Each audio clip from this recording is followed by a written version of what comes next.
Hello, I'm Ryan, this is Chris. We're from Easy Days and we're here to play a couple of songs for a State of Mind. This first song's LOVE.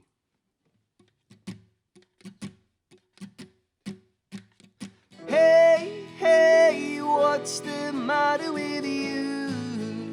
Don't be feeling blue.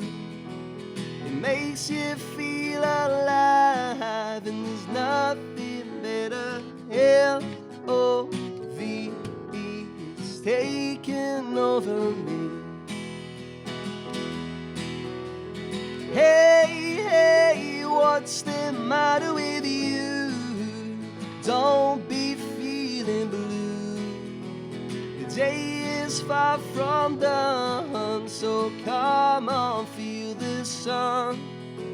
Open up your mind, tell me what you find.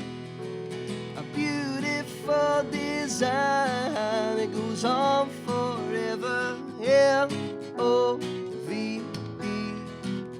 What else can it be? L-O-V-E. It's taking over me. Hey, hey, what's the matter with you? Just enjoy the view.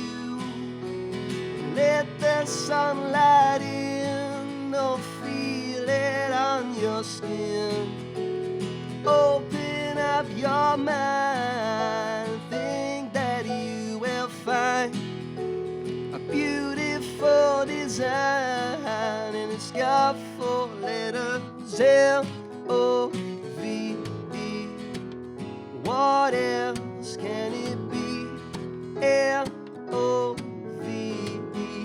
It's taking over me.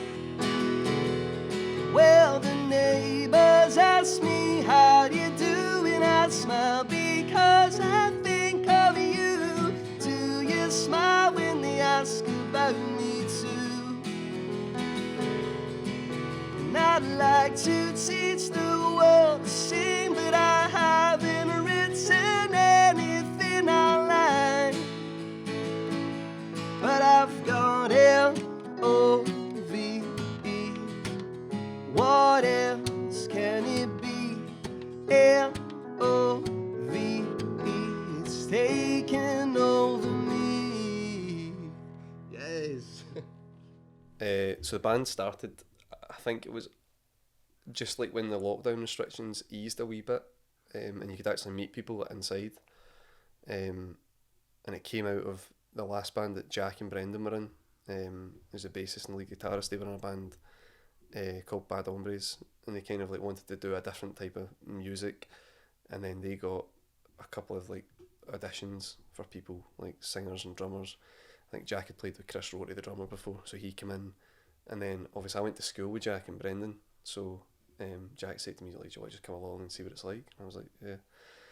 And then we ended up as a while as a 4-piece, and then we had another guy in who played the bass on the first song, and then he was kind of tied with commitments, and then Jack moved to the bass, and then it was like we were playing songs that needed another person, and then Chris is like my best pal from uni, so Aye, and we'd always been talking about like we want to be in a band together, and Ryan's going, "Oh, do I like do it?" And I'm like, "Yes."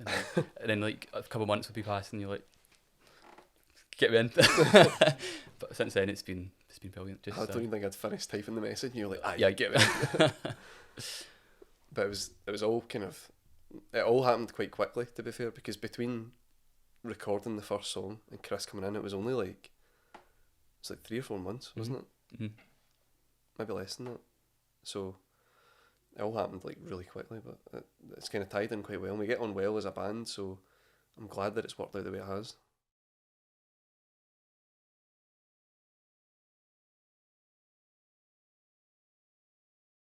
Now it's probably different to what it was at the start. So at the start, I think Jack and Brendan had worked on a good few things together, and we had like a few songs that we whittled down. And the first song, which is Cherry Lemonade, like Jack and Brendan had come up with that, and I just wrote the vocals and the lyric melody. And then after that, the kind of next 2 songs I had written we worked on as a band. And then the last song that we brought out was the one that was from the original. So it was all a bit like everyone was chipping in, but now, I think I'll write like the basis of a song, take it to the band, and then obviously because everyone plays their own instruments, they kind of write their own parts. Yeah, I suppose that's the thing, that everyone in the band is good enough to make their own parts. So Ryan's got comes to us chords, and quite often really good lyrics, and then we'll just try and sort of we'll go to practice, and we'll sort of fanny about for a bit of practice, and then half an hour later we've got the basis of a song, and 2 months later we've changed it again. Aye, but I suppose the songs just keep evolving. I was laughing at the lyric thing you said, because like the amount of times that I've written the lyrics like the day of recording, or the night of recording, is every single time. So like the lyrics are usually guff at the start, but it works out in the end.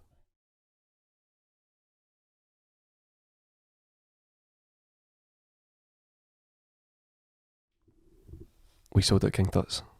I felt like it was just like constantly anticipation, because we were booked to play it on like the 17th of January.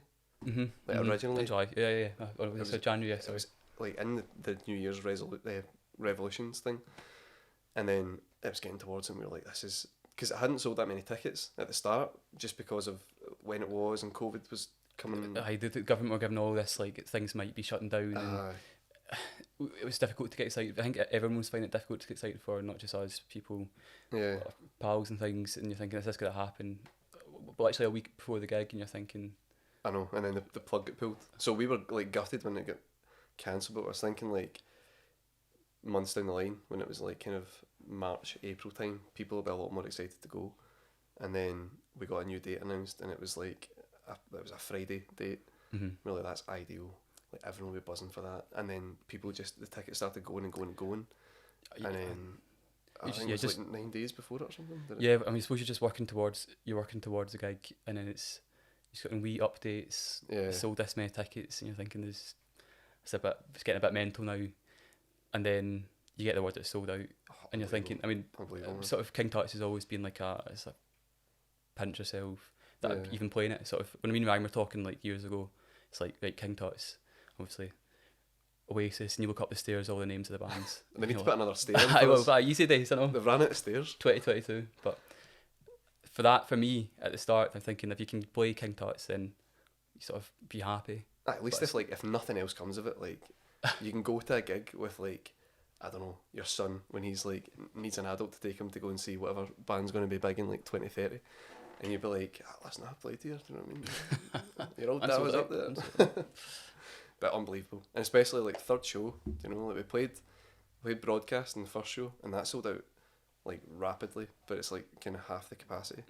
But not, I mean, it was still buzzing, obviously, the first show, and I think there was a lot of anticipation to see if we were just at it or if we could actually play. I don't know if that's actually been answered or not yet, but unbelievable, man.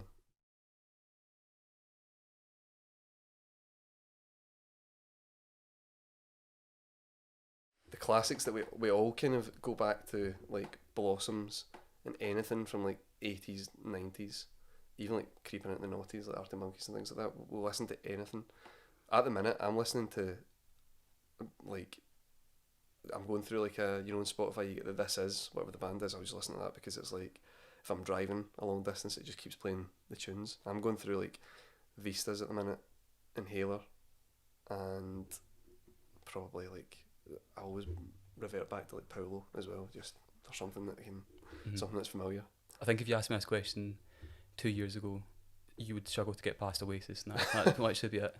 But your Spotify rap 2 years ago was just Oasis. But since then, people like Little Sims, Dave, quite like the hip hop sort of things. Started watching Top Boy, and then just getting all the sort of the people from that, sort of going into that, and then obviously the classics, like you say, Paulo. Yeah. Going back as well, ABBA, Human League. I mean, everything we've covered is like Blur on repeat as well, constantly. Yeah. Then obviously, clearly the new bands that are coming up around us, like I like stuff by like the Weekend Debt. They're around about our area, and the Cartoons as well. they're around about here. It's just exciting that people are all working on like their own thing. But there's a kind. I think everyone in like I say scene as if there's like we'll cut about like a scene, but I think everyone's kind of got a similar, like, if you put a festival on and all these, which there is, I suppose, and like Stag and Dagger coming up, but like if you put it on, you could stay there from 12 till 10 and you would get similar like sound and stuff, which is good, because if people go and like support you, then you're getting fans that might like your music, you know. So it's all good stuff at the minute. It's coming out. I'm enjoying it.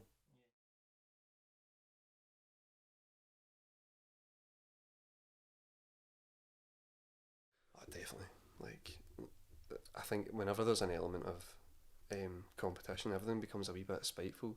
Like, oh, how did they sell out that because they're not as good as us, or like, how have they got that person working with them on that record? And it's just like, I don't really know the ins and outs of it, to be honest. I'm a bit more removed than like other members in the band kind of know a lot more what's going on. I think you forget about that sort of side of things. People can get caught up in that sort of competition aspect. Yeah. But the reason why you got into music in the first place is just obviously playing with your pals, playing in front of people and getting that buzz from it, because like getting on stage and playing songs that you've written with your pals, there's like no better buzz. And obviously when King Tuts and things, when you're hearing everyone singing back the songs to you, it's mental.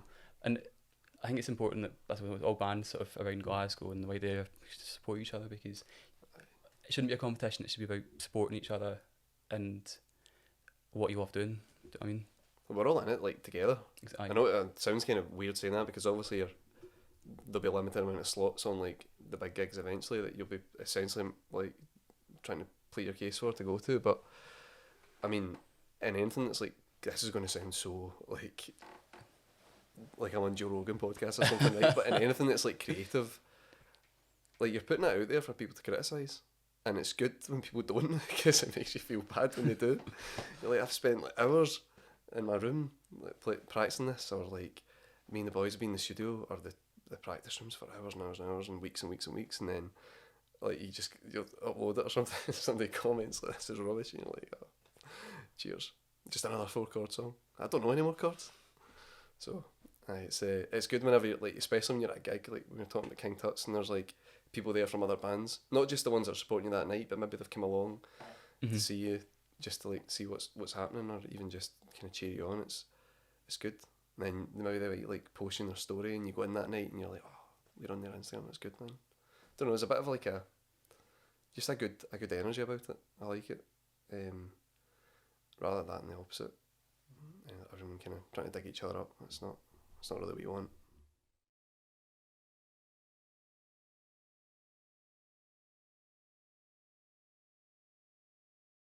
So, dream venue. I think so. We did like a bio at the start when we first started out, and one of the questions that we asked in the bio, I think, was who you wanted to support, or was it who your ideal venue is? I can't remember, one of the two. But my ideal venue is, do you know? I can't remember what it's called, but it's like Red Rocks Canyon or something. It's in America. There's like a video of U2 playing Sunday Bloody Sunday. I think it's just like this like amphitheatre like outside. I'd love to play there. Obviously, like, you need a crowd in America to do that. So we need to bloody break like Lanarkshire before we can break America. But there, I would say Red Rocks Canyon for me. Headline act. Oh, I mean, like if it was like Liam Gallagher that was headline act, that'd be unreal. I think I'd probably go in a similar vein, but bigger. Dream venue has to be Nebsworth. It's just always been the top. Oasis Reunion. Oh, Oasis Reunion. How did I not even say that? That's rubbish. I changed my answer. Who's the second?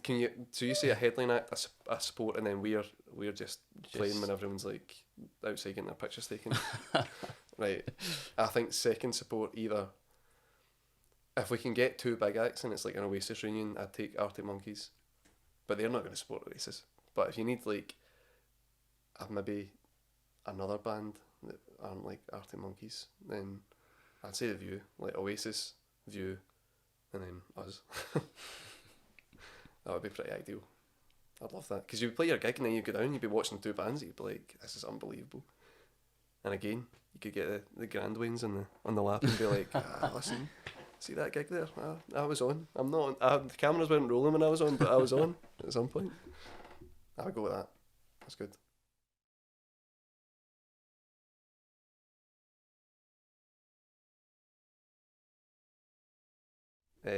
We're recording. Well, we are recording like tomorrow for 3 days.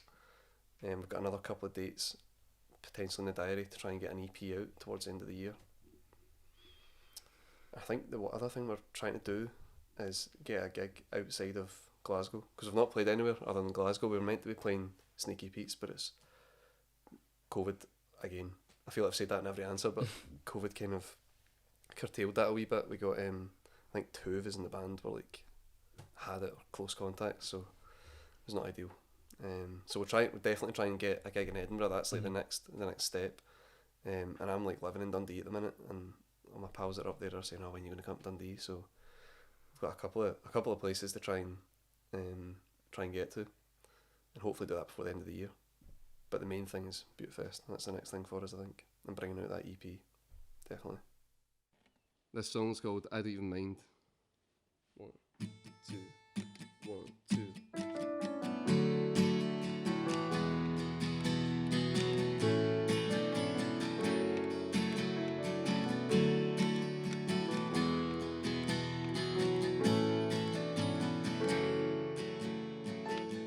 Did I ever tell you I love the way you say I love you more? I've got to tell you, I've never felt like this before. It's 2 o'clock and I hear you knocking on my door, but you know that it's always open. All I've ever wanted was another dance with you. If I mess the steps up, give me one more chance to breathe. That I don't even mind waking up when you're coming home at 2 a.m. I really don't like the thought of breaking up. Tell me that will never end. Write it in a love song, never sing the words wrong, and I'll play it for you every night. Tell me that we'll be fine and that everything will be alright. When was the last time we stayed up and talked all night, tired in the morning? I don't even mind, 'cause all I've ever wanted was another dance with you. If I mess the steps up, give me one more chance to prove that I don't even mind waking up when you're coming home at 2 a.m. I really don't like the thought of breaking up. Tell me that we'll never end. I'll write it in a love song, never sing the words wrong, and I'll play it for you every night. Tell me that we'll be fine and that everything will be alright.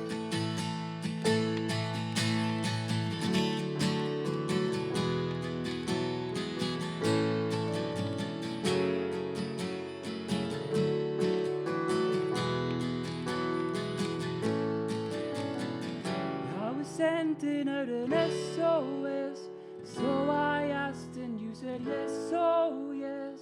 I was sending out an SOS, so I asked and you said yes, oh yes.